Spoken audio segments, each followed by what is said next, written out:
We're heading to Royal City, Washington to visit Tonnemaker Farms, where for multiple generations they've been growing fresh and tasty organic peaches. I'm here with Kole Tonnemaker of Tonnemaker Farms. Give me a little bit of history about your family farm. So my grandfather bought this in 1962, and my grandparents came out and started with sagebrush and planted the first orchard on the Frenchman Hills. And so they're just incredibly hard-working into their 70s.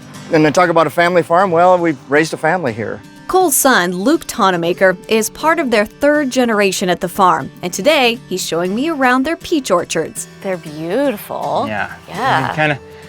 You look, usually the top of the tree ripens first. You look up there, there's a lot that are very perfectly round. Yeah. You look down here, you see these ones that are not quite, they're kind of triangular almost. Those are gonna need a few more days. Yeah, each peach is hand selected when we go through.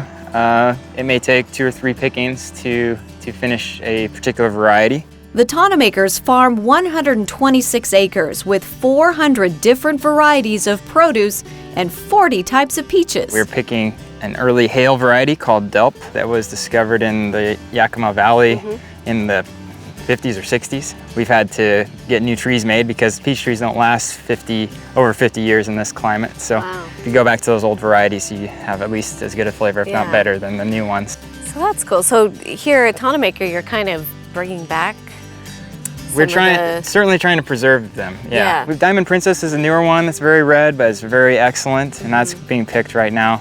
And that's one we like of the more modern varieties. But yeah, I try not to pick favorites really, just whatever is ripe, whatever is ripe for them. They're all your babies. Yeah. Like we were talking about earlier, the top of the tree ripens first, and this is the top, but it's down here now.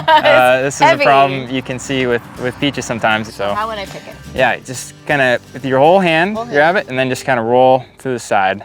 It should, come right off. Look at how pretty that is. It is like perfectly round.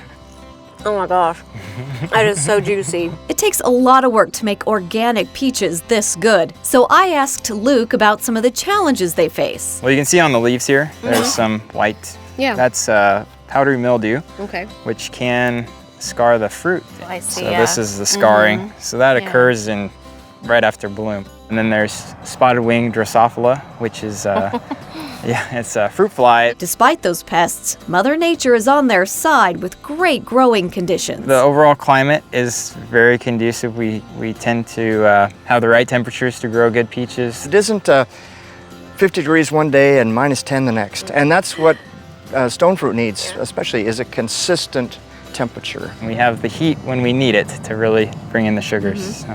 Oh, well, yeah, I mean, you can taste them. It's delicious. And a lot of your peaches are sold here.